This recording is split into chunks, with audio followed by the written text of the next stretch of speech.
they do this thing. But Norm, I'm trying to ask you a question. But I had a guy that came to me one time, and he actually liked me. Yeah. I changed his mind. You mean he came in to do a positive piece? Yeah, I was at Saturday Night Live, right? So the guy fucking comes and he thinks I know about politics, but I don't know anything. Right. Just because you did the news. Yeah, just because I did the news. So he's a famous guy. He wrote this book called... the guy you had, Howard, David Weil. David Eggers. David Weil was a good guy. Yeah, I had David Weil. David Eggers, he wrote a book called My Staggering Book of Genius or some fucking thing. Oh, yeah. I read that book. It's a good book. Yeah, I don't know. I won't read a book where I don't understand the title. This will be a good... You know, like those movies? Yeah. Too fat to fish. Yeah, I'm too fat to fish. That's my title. I know it is. I like it. It's a good book. Norm, what are you saying? You had a hatchet job done on you? What are you saying? No, I'm saying he came... No, it was very funny because he came liking me, right? Right. So he goes, hey, man, politics, right? I go, I don't know anything, you know. Jim Downey knows a lot of stuff. He does those, and I just, like, read the headline and then try to figure out a joke. All right. And so he goes, oh, he's kind of like, huh? Because I guess he liked political stuff or some fucking thing. So I was doing stand-up. So I go do my stand-up, right? And I'm all sick that day, you know. I didn't think I could do the stand-up because I had diarrhea and everything. Oh. Why do you point to your throat when you say you have diarrhea? I'm just curious. But anyway, go ahead. Diarrhea of the mouth. It was all the way up there. Artie says diarrhea of the mouth. So Norm, so the guy liked you. They're more like diarrhea of the mouth with this guy. So the guy liked you. He thought you were political. Yeah. So then I wasn't political. So then he goes and fucking does this gig with me where he thought he was gonna see Mort Saul or something like that.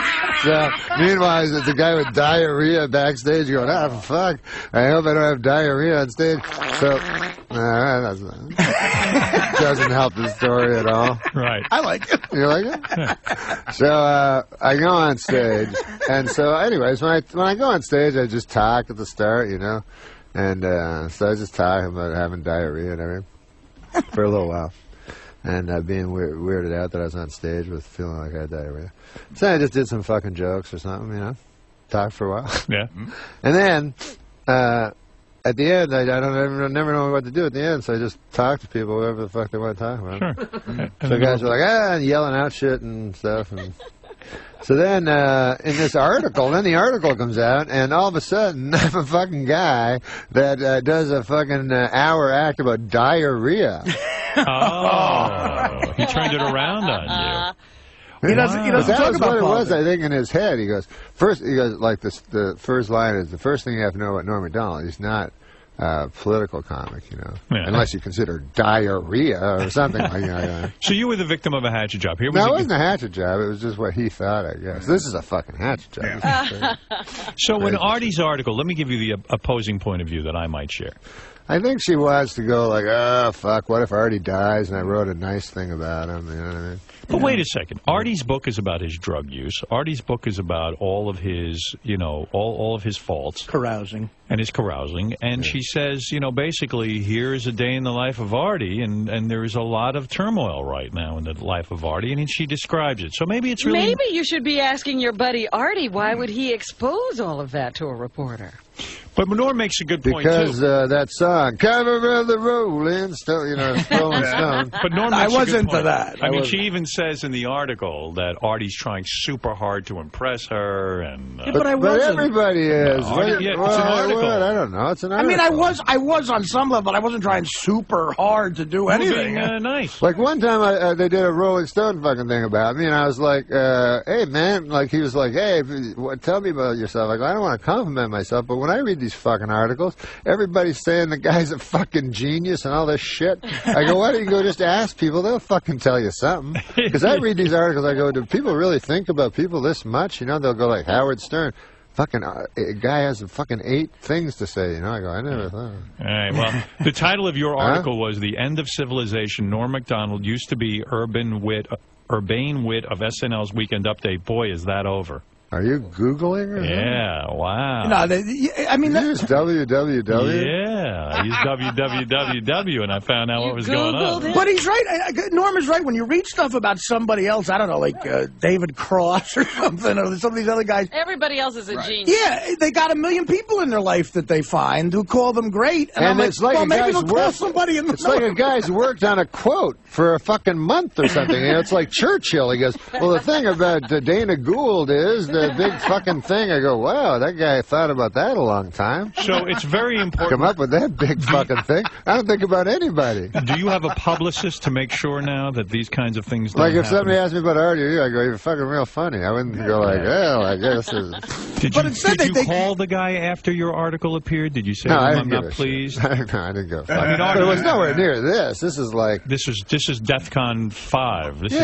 This is bad. Hitler got better press. I think a lot of these writers too don't like comedians. What about when they make from a the joke? beginning? You know, I love when they make make a joke and it's the fucking most shit joke of all time. What is it? I don't know. Every a lot of them, time they'll make a joke, like in the review, they'll make a joke. You know, Right. they'll go like, "Dirty work was dirty. Didn't work so dirty when whatever." Some fucking But these are guys who can never get a job writing on any show that Norm or I was ever on. You know what I mean? It's like, and I think they're bitter about that, but. Clearly, I just felt bad for Artie. then when they call people up about me, it's never that, it's guys that I know have said to my face, hey, you're funny, but it's always like, yeah, we're just afraid Artie's going to die. Yeah. Well, listen. I don't know, it's just one fucking... Now, I understand you are going with Artie. It's just a slimy job because the girl has to go to Artie and pretend she likes him. It's going to be a good article. Yeah, she's faking it, too. Fucking shit job where you have to lie to somebody, tell them it's something going to be good, and then disappoint them. On any level, do you think she wrote a nice article? That's what you think? I didn't On know any that level, part. do you think she was... Did she give you the impression, Artie, that she liked you and she was going to do a good job? Yeah, she said, listen, I think she said to me, she said, after I did stand-up, I was driving her home, and she said, I think you're unbelievably talented. That was impressive to see. She said to me, it was unbelievably impressive to see you got a standing ovation going up, you got a standing ovation leaving, and there were people mobbed backstage trying to get you to sign their book, thanking you and hugging you. I said, well, great. I said, that's going to look great in Rolling Stone. Unfortunately, that didn't Just make that didn't make it in. And everything she said was true. That happened. I didn't tell her anything, but, it's like... Norm, how are things otherwise besides Artie's article? Are you you over doing that? okay? I worry about you because I Worry believe about me. because you have problems too, like Artie. Artie has his addictions, but you are addicted to gambling, aren't you? Nah, I'm No, not. come on, get away from the microphone with your hand. I can't hear you. No, you gamble a lot. You go to these. Someone told me something amazing about you, that the movie Rounders, which is about underground gambling, was based on your life. Oh, no. Is that true? That they followed you around? No one told I didn't you say that. I did. I got that information. I know that guy who wrote it likes Is Norm. that in my Wikipedia? Brian Koppelman likes you, the and writer that of he that. followed Norm around, and Norm would go play poker at a lot of In these the middle of underground the couples night, in the yeah. middle of the night. That's true. And it's actually a documentary on Norm's life. No, it's not. It is. But I would go to the same club where it was where they did Rounders, and this was before Rounders. Yeah. Why would you play poker? When I was a kid, I played backgammon. I was good at backgammon. But why would you play poker at an underground club when you could go to, let's say, Vegas or Atlantic City and play poker? Why would you go underground? What is Because the I was appeal? only a little kid. I was just a kid. Oh, you were a kid. And I one thought is, well, no, but one is 2 blocks away in Manhattan, you know. Oh, I see.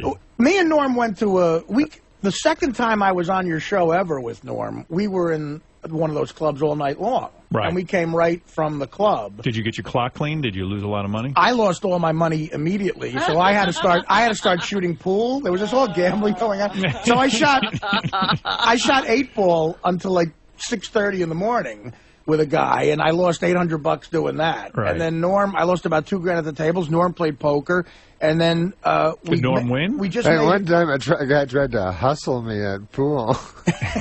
Are you good at pool?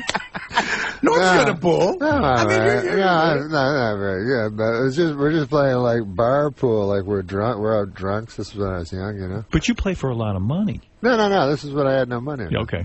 So I'm playing this fucking. Right. Yeah, you're okay. When I'm playing this fucking pool hall, and this big, giant black guy. It doesn't matter what color he was. Yeah. All right, but it helps the story. Giant black like guy. Forrest Whitaker in The Color of Money. In The Color of Money, yeah. So he comes, no, but he's dressed like, he has all this stuff, and he has 2 girls with him, you know, and I'm all drunk. I'm like an idiot, you know, with my friends playing pool. So he goes, I'm next, you know, so he puts his, like, fucking 4